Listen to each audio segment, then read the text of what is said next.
Muy bienvenidos a otra entrega más de En Persona de cara al Bicentenario. Nuestro invitado esta noche y en persona es Edgar Mora Altamirano.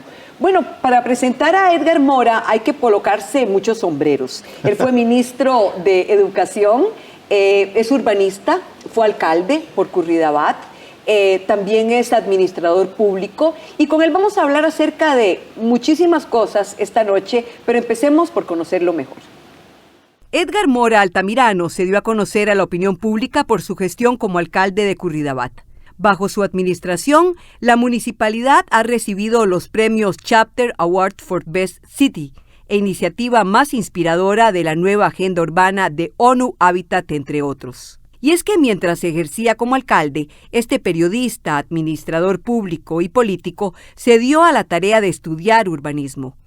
En el 2018 se convierte en ministro de Educación Pública, donde labora hasta el 1 de julio del 2019, cuando presenta su renuncia. No podría decir que yo quedé curado, así como lo dice la gente. Quedó chollado, quedó raspado. Yo no me siento así. Entonces, yo lo que no veo es la oportunidad. ¿No la buscas? Ni la busco. Pero yo no podría decir que yo quedé resfriado o cualquier otra forma de decirlo. No, yo fui feliz, fui profundamente feliz y estoy profundamente agradecido con todas las personas que algún día votaron por mí como alcalde y todas las personas que me apoyaron y me apoyan por mi función como ministro y también con quienes no. No se fue a ningún puesto de gobierno tras un año turbulento de huelgas, manifestaciones y polémica. Hoy trabaja como estratega de diseño en la empresa multinacional Gensler. Es nuestro invitado, en persona de cara al Bicentenario. Y en esta casi hora vamos entonces a recorrer las múltiples facetas de nuestro invitado de En Persona y de cara al Bicentenario. Edgar, muchísimas gracias por estar aquí. Mucho gusto, estoy muy feliz de estar un rato esta noche con ustedes. Acá. Qué dicha, sí. Qué dicha. Primero, yo te preguntaba, ahora antes de empezar a hablar, ¿cómo llegaste a la política? ¿Cómo llegaste a la municipalidad de Curridabat siendo comunicador, siendo administrador público? ¿Cómo caíste en todo esto? Vos y yo nos conocimos en la universidad. Claro. Yo te podría hacer esa misma pregunta sobre mí. ¿Cómo fue que yo terminé? Pero vos me conociste cuando yo estudiaba teatro. Sí, exacto. Bueno, fue por una ambición que siempre he tenido de cambiar el mundo. Habemos quienes creemos que eso se puede hacer de la manera más cándida, lo creemos. También habemos quienes nos preparamos para intentar hacerlo y habemos otros terceros que nos disponemos de una manera o de otra porque no podemos vivir sin intentarlo de verdad, sin el hecho concreto de intentar transformar lo que vemos que no está bien. Somos piezas importantes en el rediseño de las cosas y en mi caso decidí empezar por el lugar donde vivo. Era algo que no me imaginaba cuando empecé a estudiar periodismo en la misma universidad que vos estudiaste. Yo me imaginaba en aquel momento que como periodista iba a poder hacer algunas de estas cosas, llevar adelante algunos de estos anhelos. Conforme pasó el tiempo, me di cuenta que también habían otras maneras y una de ellas que se intentaba poco y se intenta poco en el país es ponerle cuidado y atención a donde uno vive, al epicentro, al lugar que es epicentro de su vida, donde uno pierde la confianza no más saliendo de la casa, en un país donde la calidad de vida muta entre la que uno tiene en su casa, la que uno tiene en el barrio y la que uno tiene en la ciudad. Pero Edgar, vos sos oriundo de San Carlos. No, yo nací en San Carlos, sí, bueno, voy a explicar bien esto, sí. Yo nací en San Carlos. Y me llama la atención que hablas del epicentro de tu existencia, o sea, del lugar, en tu entorno como Curridabat. Sí, contame. Sí. Yo nací en San Carlos por una circunstancia familiar. Mi papá era funcionario de la Caja Costarricense del Seguro Social cuando seguro tenía 20 y algo de años. Mi mamá era maestra. y los dos migraron desde San Isidro del General, primero a San Marcos de Tarrazú, siguiendo el camino de su trabajo. Y también de ahí se movieron hacia San Carlos, a Ciudad Quesada, donde mamá quedó embarazada de mí y me tuvo ahí. Ya. Ahí hay amores. Las señoras que le ayudaron a mamá a cuidar a mi hermano mayor la noche que dio a luz, que me dio a luz a mí, están en mi corazón. Ahí hay sensaciones que están vinculadas a San Carlos.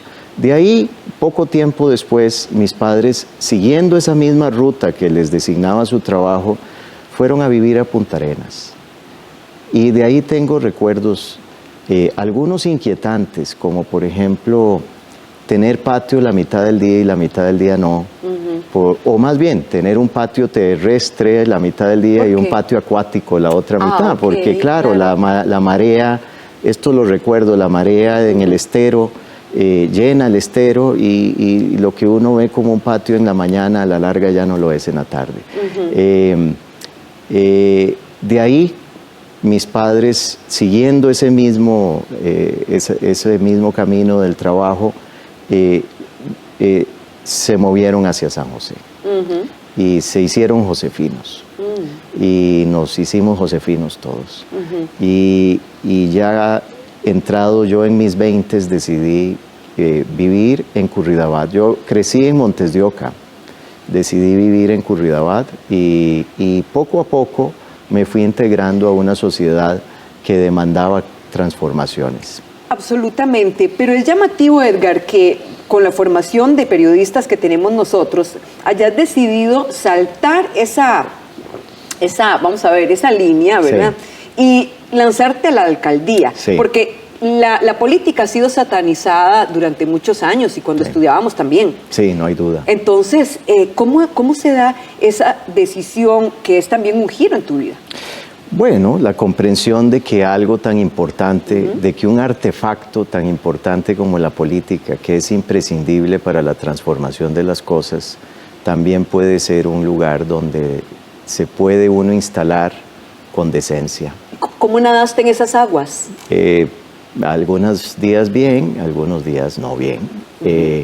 Yo me sorprende que dos cosas tan importantes que he tenido que vivir en mi vida profesional, como la política y la educación,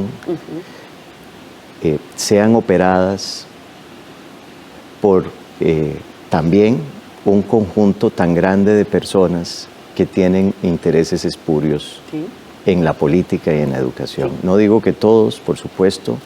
Mi experiencia también fue maravillosa porque fue maravilloso conocer gente valiosísima, gente emprendedora, gente llena de ilusiones, verdaderos servidores públicos. Yo me enamoré de ser servidor público. ¿De verdad? Me encanta. Me parece que a todos... tengo 2 hijas, encantadoras las 2. ¿Ya se casó una? Se casaron las 2. Las 2. Tengo 2 hijas encantadoras. Y a cualquiera de ellas, lo que pasa es que no me lo preguntan, pero si me lo preguntaran les aconsejaría ser servidoras públicas. Sí, ¿por qué? El servicio público se puede ejercer con una nobleza que le devuelve a uno una cuota importante de moralidad, que lo hace a uno asentarse en el mundo de una manera muy particular. ¿Se puede ejercer con decencia? Totalmente. Tan exitosa fue tu carrera por la municipalidad que gana el premio al mejor plan ciudad del Congress from New Urbanism. Ok, a raíz del plan regulador. Sí. Algo que te trae premios en Singapur, en China, en diversos lugares en muchos del lugares, mundo. Sí. Y te da también a vos la oportunidad de transformarte no solo en comunicador y en alcalde, sino que te llama la atención el urbanismo. Sí, en el curso de mi experiencia como alcalde, mientras... A pocas personas conozco con tantas vidas.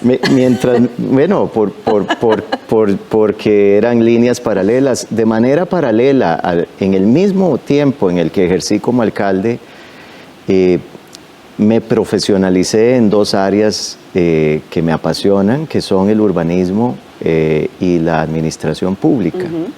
Y lo hice con la mejor formación que pueda uno tener, que le ofrezca el mundo. Y con réditos, con grandes réditos, premios internacionales. Y eso me dio, pues, la posibilidad de agregar a mi función como comunicador, que también me llena de orgullo y de satisfacción, pues otras dos profesiones que se ramifican en una gran cantidad de funciones de tipo social y político. Como eres alcalde que estaba estudiando urbanismo a la vez que ejercía su labor de alcaldía, ¿cómo hacía con las 24 horas del día? Bueno, no sé, no tengo muy claro cómo diseccionar eso hacia atrás, pero sí lo hice con un gusto enorme. Quizás ayudado por el hecho de que desde muy pequeño no concibo más felicidad que la de aprender algo. No sé si te pasa, Evelyn. Sí, claro que sí. Cuando sí, uno, hay un momento, ¿verdad? Sí. Hay un momento que es una chispa que sucede y debe de generar una reacción en cadena en el cerebro de uno, pero cuando uno aprende algo que es completamente nuevo, se siente realmente feliz. Es una... ¿Y no envejece? Bueno, jamás. Es una epifanía eso, y realmente es un momento de mucha satisfacción. Y andar buscando esos momentos, que es lo que he hecho, más que buscar tener un título o otro, en realidad nunca casi hablo de esto, me llevó a estudiar de manera formal, pero también me lleva todos los días, en varias ocasiones al día, a estudiar de manera no formal. A la vez que la política, y bueno, por medio de la alcaldía, asumo que entras a la política o en algún momento terminás siendo ministro de Educación, a la vez que la política es altamente retributiva, también se puede decir que es altamente cruel. Es muy cruel. Es una fuente de estrés como pocas. Normalmente la vida de uno está diseñada y uno busca generar un diseño de la vida de uno que no puede eludir las fricciones. Es imposible. Pertenece al reino del diseño, que siempre hay alguna fricción. De esto puede hablar con más propiedad un ingeniero, por ejemplo. Todos los aparatos están construidos de la manera menos imperfecta posible, y eso significa que siempre van a haber momentos y lugares de tensión. Eso es de la vida de todos, pero hay algunas vidas que tienen muchos frentes de tensión. La tuya. La mía los ha tenido. Yo creo que viene con la política, viene con la dificultad de conseguir autoridad para ejercer las cosas. Viene la conciencia de que hay muchas discusiones pendientes siempre y que uno no las puede eludir porque uno decidió tener una posición de poder. Y aquí te quiero decir algo que a mí me ha ayudado mucho también a no envejecer, que es una conceptualización de lo que he hecho a partir de la habilidad del diseño. El poder, la autoridad y la capacidad de hacer, aunque se diga que son lo mismo, son tres cosas diferentes. Ahorita ahondamos sobre eso. Estoy conversando con el exministro de Educación, Edgar Mora Altamirano, urbanista, administrador, periodista, un gran conversador. Vamos a una pausa y volvemos.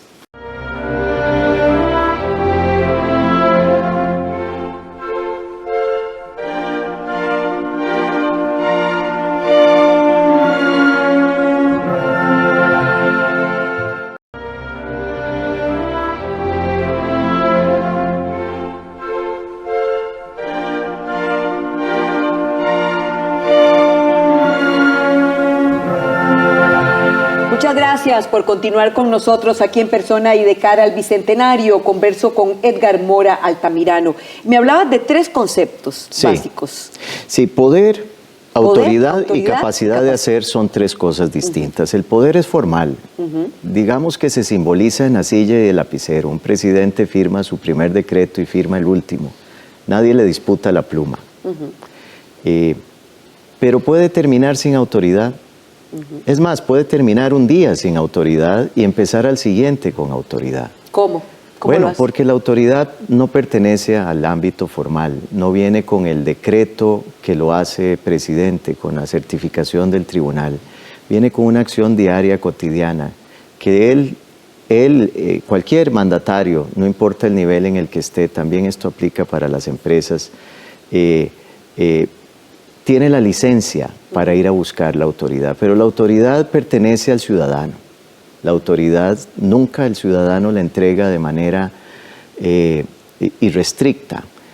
La da y la retira, la da y la retira. ¿Por qué aceptaste el Ministerio de Educación? Sabiendo que, claro, ¿no? La educación es algo importantísimo y ahorita me decís por qué. Sí. Pero ¿por qué aceptaste ese puesto? La respuesta más franca es porque el presidente de la República me lo pidió. Y es tu amigo.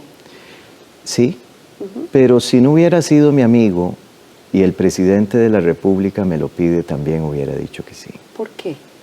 Porque cuando uno es servidor público es muy difícil eludir las responsabilidades que alguien que tiene el poder y la autoridad para atribuirle a uno,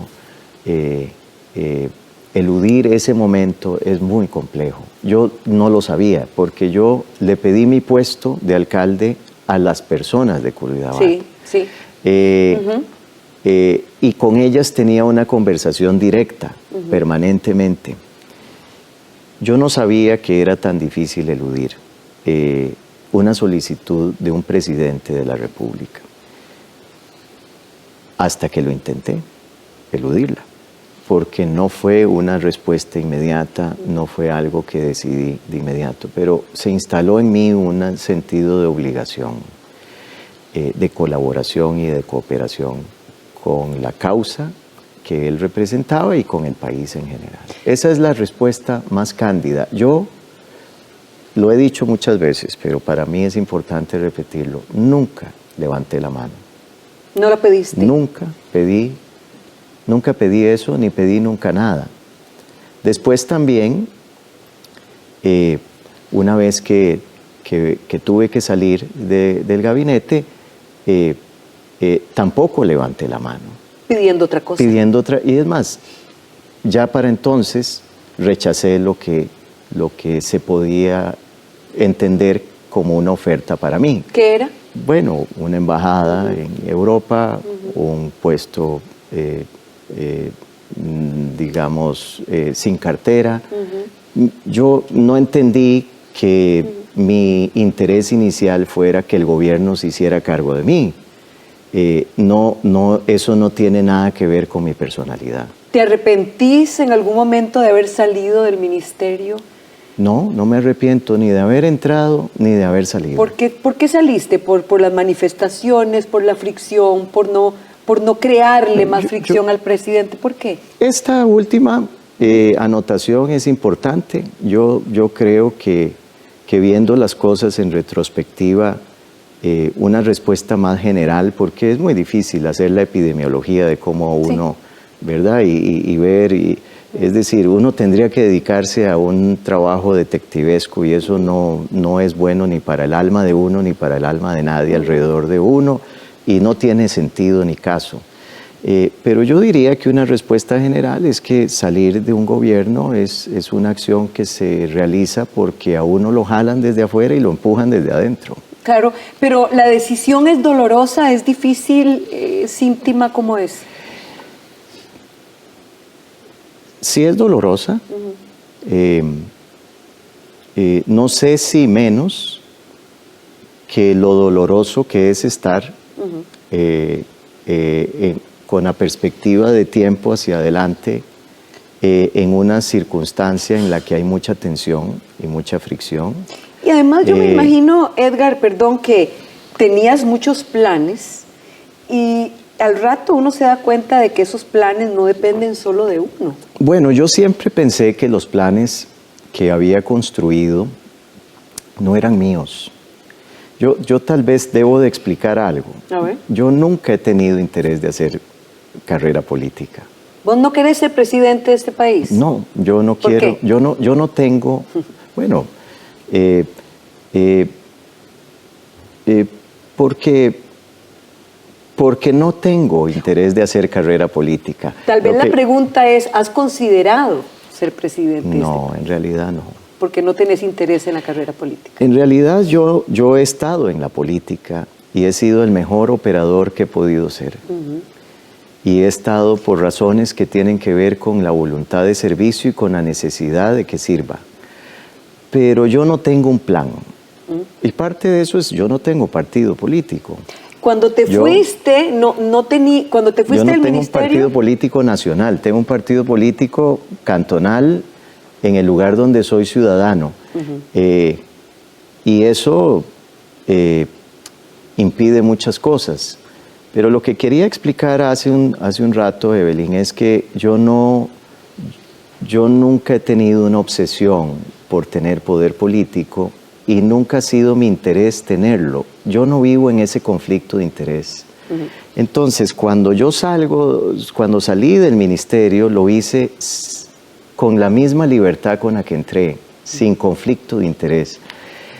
Y eso es muy reparador. Eso es una fuente de alegría y de felicidad. ¿Salís del ministerio con un trabajo en mano ya? No. ¿Cómo fue? ¿Cómo fue este tiempo? Bueno, yo trabajo en una empresa muy prestigiosa, mundial, de diseño. Es una empresa global, es la empresa de diseño más grande del mundo. Y trabajo con ellos porque ellos me pidieron que trabajara con ellos. Y el proceso de negociación empezó un tiempo después de que ya yo había salido del ministerio. Entonces, al día siguiente de que te vas del ministerio, ¿qué pasa con Edgar Mora? Bueno, yo decidí regresar a mi casa, ser habitante de mi casa de nuevo, volverla a reconocer. Mi casa siempre ha sido un santuario para mí. Ahí nunca se ha practicado la política. ¿Ni se habla de política? Se habla mucho porque mis hijas y yo somos muy atentos a la vida mundial y a la vida nacional y somos muy entregados a la idea del servicio y se habla constantemente de política, pero lo que quiero decir, ahí no se transó nunca nada en mi casa. Mi casa siempre estuvo abierta para mis vínculos íntimos y cerrada para cualquier otro tipo de vínculo que pueda producir la política. Entonces, era un lugar que yo sabía que tenía que volver a habitar, también lleno de amor y aprecio alrededor de mi pareja, de mis hijas, de mi familia, de mis amigos, de mis vecinos. Salía a caminar y mis vecinos salían a la puerta de su casa para saludarme y para agradecerme y para asegurarme su afecto y su cariño. Eso, después de 15 años dedicado a la política, es espectacular que suceda. Sí. Entonces, realmente fue también, muy rápidamente se convirtió en un momento de mucha alegría, ese periodo de tiempo. ¿Quiere decir entonces que no tenés añoranza de volver a la política? Porque generalmente cuando alguien ocupa un puesto político lo añora. No, Evelyn, no es cierto, no sería cierto decir eso. Yo no tengo ningún resentimiento. No tengo ni con la gente que te hizo problema en el ministerio. No tengo ningún resentimiento con mi etapa de servidor público. No podría decir que yo quedé curado, así como lo dice la gente. Quedó chollado, quedó raspado. Yo no me siento así.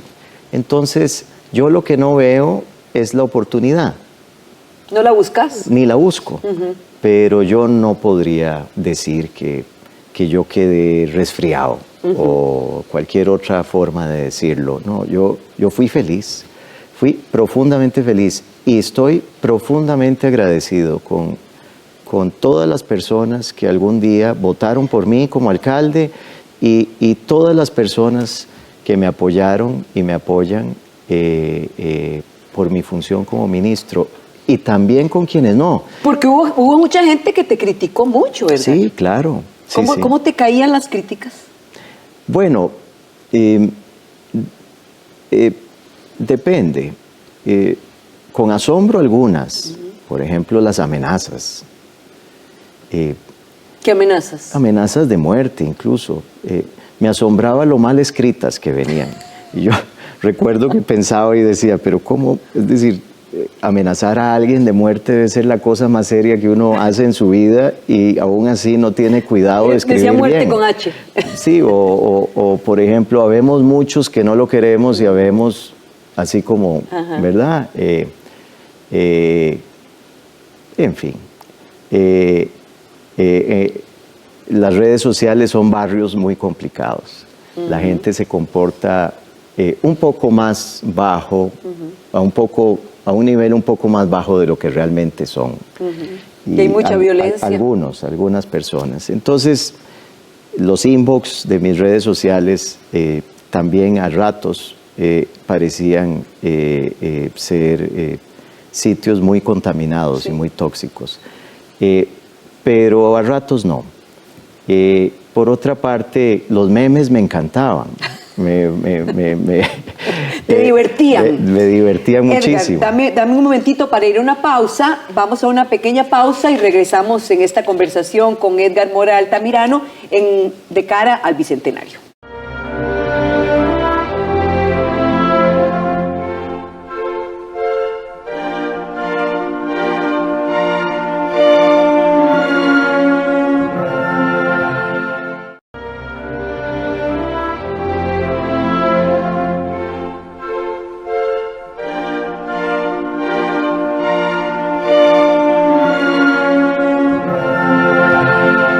Costa Rica, de cara al Bicentenario, en persona, de cara al Bicentenario, estamos conversando con Edgar Mora Altamirano, como hemos venido diciendo, hombre de múltiples facetas, entre ellas fue ministro de Educación. ¿Qué es lo que más ansias en términos de educación para la Costa Rica del Bicentenario, que es ya? ¿Qué es tu fantasía? Si tuvieras una lámpara mágica y pudieras transformar tu deseo para nuestra educación, ¿qué sería? Hay un momento que describo en la carta de mi renuncia que hubiese querido vivir. A ver. Que es el momento, me lo imaginaba yo así, en que yo como ministro acompañaba a su primera clase a la primera maestra nacida en el siglo XXI. Ese momento puede que suceda, si no el próximo año, dentro de 2 años. Yo tengo la impresión de que en ese momento es cuando va a empezar el siglo XXI en Costa Rica. Cuando dejemos de mirar la educación como la creamos en el siglo XX y empiecen otros nativos de este siglo a crear la educación del siglo XXI. Ese es un momento glorioso para el país. Ojalá, y este es mi deseo, esa maestra sea buenísima. Ojalá esa maestra nos inspire a todos. Digo que es maestra porque el 70% de quienes se dedican a la educación son mujeres. Y entonces la mayor probabilidad será que sea una mujer. Esa chica ya está en la universidad. Yo en ella deposito todas mis esperanzas y mi confianza. Ojalá lo haga muy bien, ojalá lo haga muy bien en el transcurso de su vida, porque a la educación en Costa Rica le hace falta que la saquen del siglo XIX y del siglo XX y la lleven al siglo XXI. Sí, Edgar, pero la tienen ahí secuestrada también personas con intereses muy específicos. Sí. Entonces no, es muy frustrante a la larga hablar de que la educación es nuestra aspiración para salir de tantos problemas, sabiendo que está secuestrada por gente que también piensa con un tipo de que mira la vida de otra manera. También lo dije en la carta de renuncia, la educación de un niño empieza 30 años antes con la educación de sus padres. Sí, esta es mi ilusión. Ahora, si me preguntan como estadista, como lo que yo vi... Te pregunto por tu ilusión. Bueno, yo pienso que que ahí hay un chance, ahí hay algo que jugarse con esta... Todos nosotros, vamos a ver, nosotros nacimos en la década del 60. En la década del 60. En la década de los 60 del siglo pasado, ¿verdad? Pero somos habitantes del siglo XXI. Sí, pero nosotros vimos un futuro. Te recuerdo a vos joven y me recuerdo a mí en la misma facultad. Claro. Y estoy seguro que los dos veíamos un futuro. Y ese futuro pasó sin suceder. Bueno, yo cuando me hice ministro, cuando me pidieron ser ministro y yo lo acepté y traté de elaborar mi trabajo como ministro, decidí no ver el futuro más con mis ojos, sino verlo a través de los ojos de estos chicos que están hoy en la escuela. ¿Será por eso que estás hablando de nuestra generación, que yo he venido notando, por ejemplo, si observamos Casa Presidencial, hay mucha gente de 28 a 32 y hay mucha gente de 80 a 87, pero de nuestra generación no tanta? Qué importante esa observación. ¿Lo has notado? Sí, vieras que yo creo, bueno, esto es una...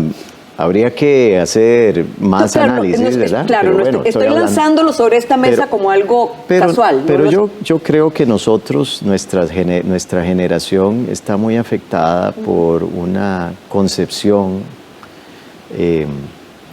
de las cosas públicas y privadas que las separó tajantemente y que de algún modo nos hace participar de lo público con un interés muy marcado en nosotros mismos. O desconfiar de aquel que participa en lo privado. Bueno, sí, también. Es una escuela. Hay una separación muy tajante que no ha sido buena. También creo que nosotros formamos parte de un momento de la sociedad donde se impuso mucho el consumismo. Claro. Y eso no sucede sin dejarle a uno cicatrices de algún modo, ¿verdad? Claro. Fracturas morales, etcétera. Entonces yo pienso que es cierto que hay un bache. Hay un bache importante. Sí. Y muchas veces es una edad en la cual se tiene la madurez para influir y bueno, la juventud que es tan importante, pues acaba de pasar, ¿verdad? Sí. Entonces, pues es una observación que yo quería traer a la mesa. Además, tenemos alguna dificultad, yo lo sé porque en algún momento lo hice conscientemente para reconciliarnos con el joven que fuimos. Sí. Hay una cierta dificultad en nuestra generación para hacer eso. Porque hay heridas de guerra. Sí. Hay heridas de guerra en ese transitar.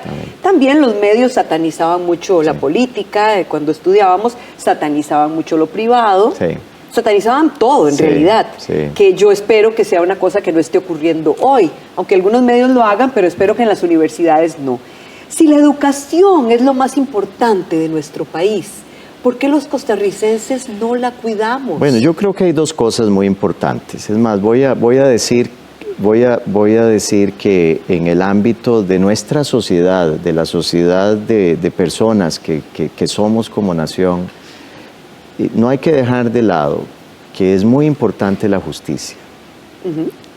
Es el disparador del desarrollo realmente, y hacia el siglo XXI, hacia una Costa Rica bicentenaria, es importante reconocer el lugar de la justicia como el equilibrio, como la posibilidad de tener un piso parejo.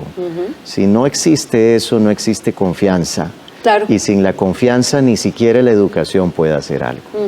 Entonces, yo diría que sí es bueno decir que la educación es el disparador del desarrollo, como se ha dicho muchas veces, pero también valdría la pena decir que sin su hermana la justicia, es muy difícil que lo logre. Y no hemos estado muy robustos en ninguna de las dos cosas. Ahora, yo diría que la Costa Rica del Bicentenario tiene dos grandes retos que yo reflejaría por mi formación en dos grandes paisajes. Uno es el paisaje natural, lo que hemos reconocido como esencial incluso en nuestro en nuestra forma de presentarnos ante el mundo.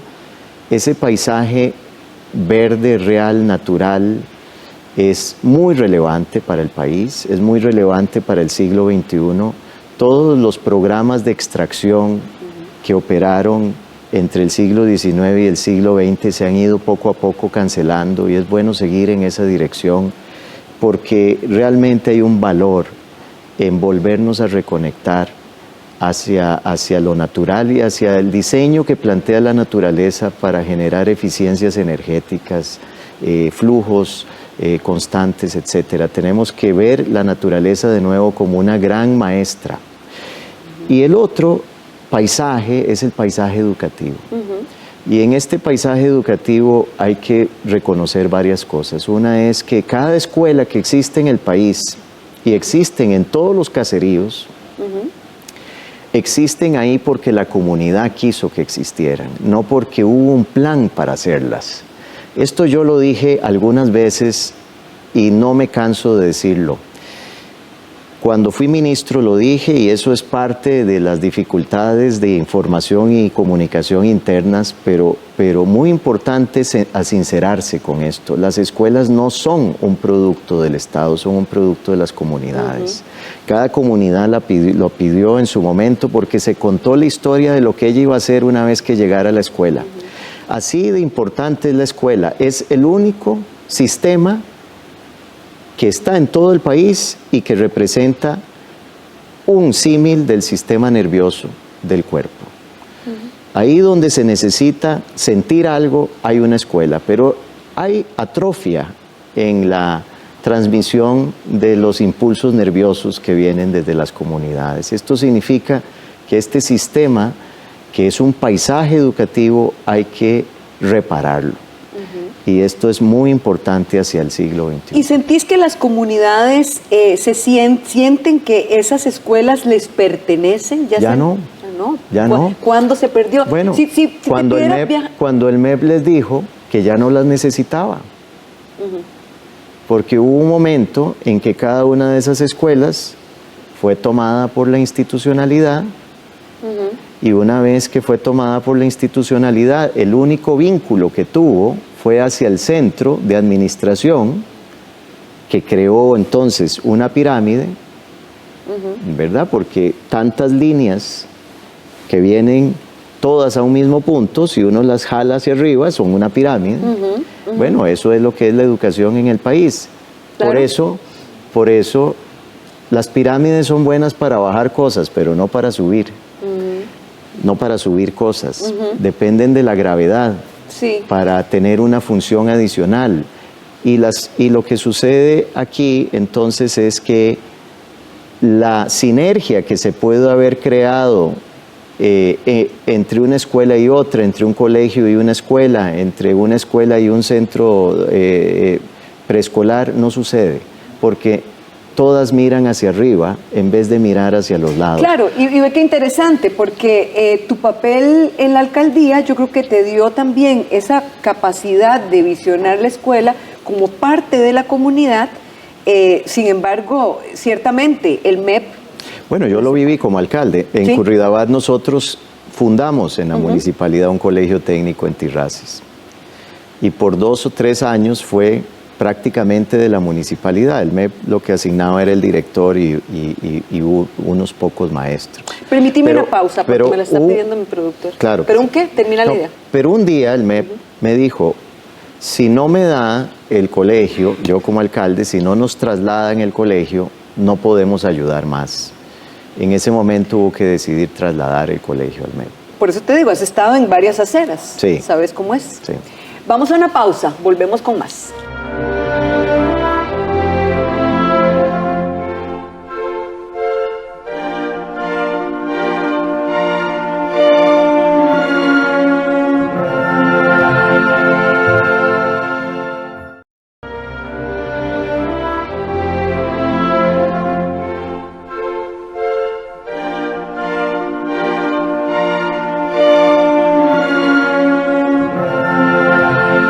Estamos en persona de cara al Bicentenario, converso con Edgar Mora Altamirano. quien ha estado, como hemos dicho, en varias aceras, en la acera política, hoy que la palabra confianza es una palabra tremendamente convulsa y que el gobierno de Carlos Alvarado atraviesa por esta turbulencia. ¿Cómo ves el país? Con dificultades muy serias para poder avanzar en armonía y con dificultades para valorar lo vital y poner en su lugar lo trivial. Con mucho ruido. Mucho ruido. Es importante hacerse presente en el momento en que le toca a uno vivir. Y quizás vale la pena pensar que estamos a unos años de haber iniciado un nuevo siglo. Y es muy probable, pienso yo, que todos los inicios de época son complejos. Hay que tener paciencia y prudencia. Este es un momento no para tener esperanza y desesperación, sino para tener paciencia y prudencia. Pero es un país dividido materialmente, no ideológicamente solo. Hay un correlato ideológico, hay un correlato de creencias, hay un correlato de la forma en la que se dicen las cosas, pero en el fondo hay una base material en la división del país. Eso me preocupa más. ¿Hablas de desigualdad? Totalmente, hablo de desigualdad, de una desigualdad no vista antes. El MEP, desgraciadamente, es la matriz de la desigualdad en el país. El mapa de la pobreza es idéntico al mapa de la calidad educativa, es idéntico al mapa de las elecciones de febrero de hace 2 años. Entonces, ¿por qué renunciaste? Edgar, es que, a ver, si uno tiene... Pero sí. yo no renuncié, quiero aclarar, yo voy a decirlo como lo puedo decir, Evelyn. Sí. Yo no renuncié porque quise renunciar. ¿Okay? Sí, entiendo. Sí, yo no rehuí nada. Yo fui, tal vez voy a dar un detalle. Cuando yo fui ministro a mis 51 años, 52 años, fue la primera vez en mi vida que tuve un jefe. Un jefe personificado en una persona. Yo fui funcionario, fui servidor público en Curridabat. Sí. ¿Verdad? Pero era alcalde. Tenía una jefatura difusa, vamos a decir así. Sí, pero bueno, sí. Bueno, sí. Pero entonces yo me propuse a mí mismo hacerlo bien. Y hacerlo bien era, pasaba también por corresponder de manera correcta a las órdenes que se me dieran. ¿Lo hice bien? Sí. Sí, lo hice bien. Yo estoy muy consciente de que lo hice bien. Sí. Porque donde hablamos de desigualdad y me hablas del mapa, claro, del MEP, claro, es la oportunidad de educación está altamente ligada a la oportunidad también de esa brecha tan desastrosa que es la que nos tiene divididos, no solo políticamente. Y hablando del paisaje. Sí. La calidad en el paisaje, como es ahora, este paisaje piramidal, se concentra en algunos puntos. Vamos a decir específicamente en un colegio, en alguna zona del país. Y ahí se van adhiriendo todos los factores de calidad, de buena calidad, ¿verdad? Primero, un buen director, después buenos maestros, después buenos estudiantes, porque en ese periodo de la vida la calidad no la aportan los estudiantes, la aportan los maestros. Esto es muy importante saber. Ese vínculo entre maestro y estudiante, ¿verdad? Pero esta calidad, este núcleo de calidad, después no irradia calidad a su alrededor, la concentra para sí, porque la lógica ahí es concentrarlo todo. Entonces, este núcleo de calidad no colabora con la escuela que tiene al lado, no colabora con el otro colegio que no le va tan bien. Eso es cultura. Entonces, yo sí creo que es importante que asumamos que 200 años de independencia es suficiente como entrenamiento, hemos practicado mucho. Sí, ya nos toca debutar. Ya nos toca debutar. Y debutar significa rediseñar muchas cosas. Porque yo tengo para mí, de cierto, que la independencia no es solo un gesto político y legal, es también un rediseño de las cosas que lo sostenían a uno adherido a la dependencia. ¿Cuántas veces te has rediseñado vos mismo? Varias. Claro. Varias veces. Varias veces. Y eso tal vez me resulta fácil porque yo creo en el poder del diseño. Sí, sí, pero claro. el poder del diseño, todos deberíamos de creer que por esta razón. Yo también creo, porque el pero diseño determina el resultado. Entonces, ¿cuántas cosas, pensando hacia el futuro en el Bicentenario, deberíamos de rediseñar? Y deberíamos de pensar un poco, en serio, un poco en broma, caray, ya hemos practicado mucho, ya nos dieron la independencia política, la independencia legal, pero la independencia real... ¿La interior, decís vos, no, o la y la real, cultural? y la cultural? Vamos a ver, ¿cuándo vamos a rediseñar el patriarcado? ¿Cuándo vamos a rediseñar las ciudades que nos heredaron? ¿Cuándo vamos a rediseñar el sistema educativo? ¿Cuándo vamos a rediseñar el proyecto político? A ver, Edgar, ¿no? ¿es una cuestión de dinero o de decisión política o hay intereses tan férreos que están dominando el país que simplemente no podemos hacerlo? Porque cuando uno habla en grupos cerrados acerca de estos temas, uno siente la buena intención. ¿Qué nos tiene frenados? Bueno, yo creo que es que parte del mal diseño de nuestra... Hay una línea de mal diseño de nuestra cultura que hace que los costarricenses no sepamos muy bien cuando tenemos conflicto de interés. ¿Cómo estás ahora de cara al horizonte? ¿Cómo estás vos, Edgar Mora, de cara al horizonte, después de haber pasado por donde... Bueno, tuviste satisfacciones, pero también donde tuviste sinsabores. Sí, estoy muy bien. Yo me siento muy, muy bien, muy feliz. Me siento muy agradecido. Y digo esto por una razón, y es que, ¿sabes? Yo oí en otro programa que le preguntaste a alguien, ¿y cuál es el mejor consejo? Es que te lo iba a preguntar, ¿cuál es el mejor consejo que te han dado, Edgar? Me han dado muchos muy buenos, pero este es muy importante. No viene de alguien en específico, viene de una sabiduría colectiva. Lo primero en la vida es ser agradecido. Cuando uno vive en agradecimiento, es muy fácil ser feliz. Esto no es, no lo digo como un sticker para el refrigerador o para el bumper del carro. No estoy hablando de autoayuda, estoy hablando de convivencia real y de complejidad psicológica. Realmente es bueno saber que el marco de referencia que uno debe de tener lo limita, pero también le da las posibilidades de no frustrarse y que solo uno puede cambiar el marco de referencia. Este es otro gran consejo que me dio Mimi Anzú, mi pareja.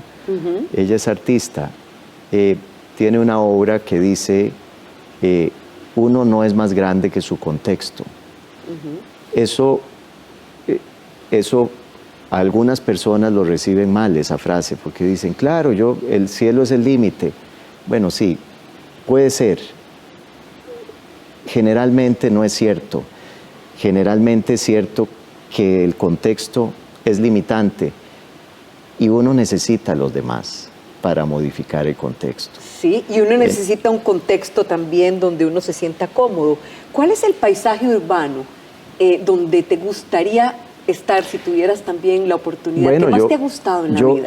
Yo he intentado llevarlo adelante. Es un paisaje en el que se armoniza naturaleza y ciudad, en el que el costarricense, porque me lo imagino aquí sucediendo, encuentra la manera de preocuparse tanto por el jaguar del Corcovado como por la quebrada o río más cercano a su casa.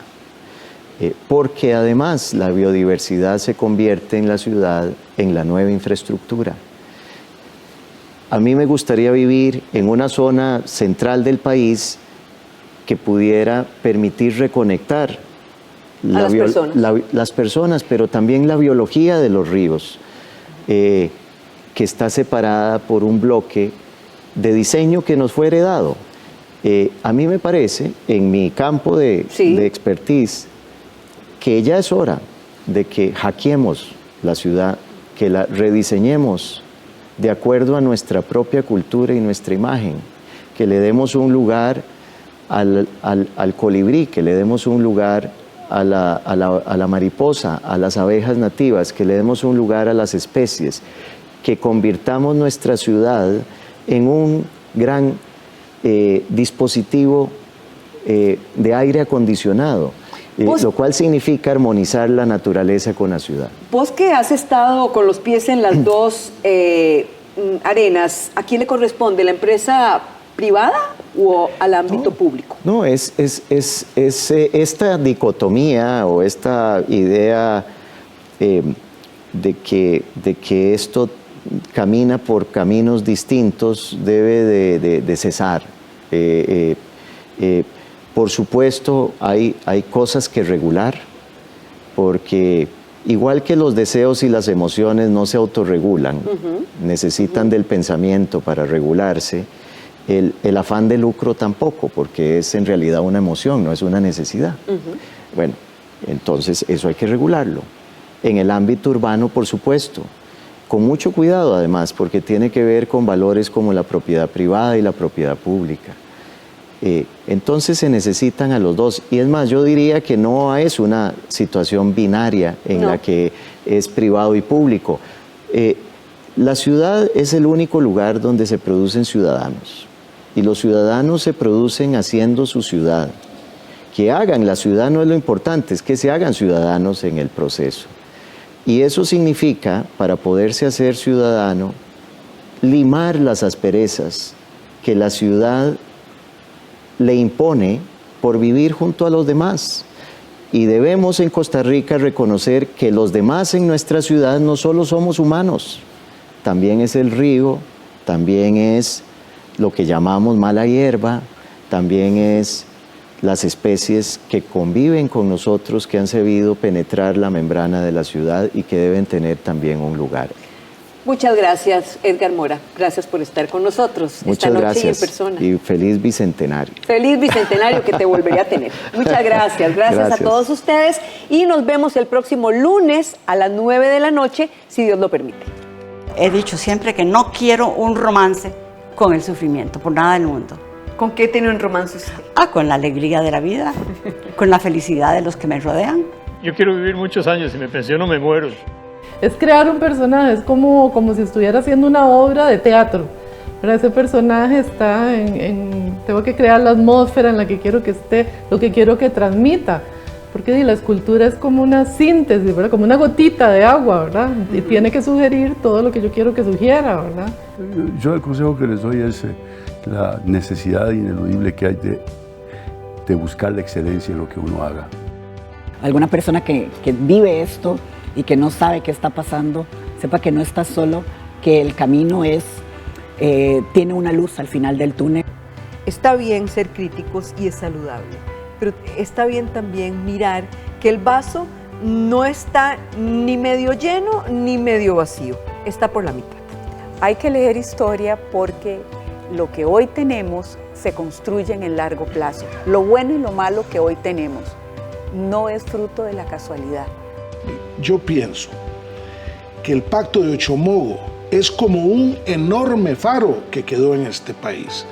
Si fuera un simple llamado a conocer un hecho histórico, hay muchos, no es eso lo esencial. Para mí fue salvar, sobre todo, la cantidad de gente que hubiera muerto en esa batalla final, lograr evitar esa matanza. A mí me parece muy importante que podamos replantear los conceptos de masculinidad a partir de, digamos, las expresiones del afecto, cuáles son los roles sociales y familiares que los hombres deberíamos tener. Usted no debería estar ahí porque usted es mujer, porque es bonita, me dicen. Usted no puede estar en el boxeo, no puede llegar a triunfar. Entonces, yo digo, ¿Qué digo yo? ¿Quién lo dice? En generar un sistema de transporte público moderno, eficiente, que realmente sea una herramienta transformadora, una herramienta de desarrollo, de generación de empleo. Es un país que puede ser muy cabrón, ¿verdad?, en determinados momentos, pero es muy astuto. No le interesa elegir de ninguna manera ni teístas, protestantes, ni católicos totalmente sectarios, ni comunistas a la manera antigua. Por lo menos yo siempre he sido muy yo, digamos, yo nunca me he tomado tan en serio, digamos, de que si ya tengo un Grammy, entonces soy pero usted tiene 5. Persona. Es que no es 1, son 5. Pero es que por lo menos yo veo que lo más importante es el trabajo que uno haga, no los premios que uno tenga. La Costa Rica del Bicentenario tiene 2 grandes retos que yo reflejaría por mi formación en 2 grandes paisajes. Uno es el paisaje natural, lo que hemos reconocido como esencial incluso en nuestra forma de presentarnos ante el mundo, y el otro paisaje es el paisaje educativo.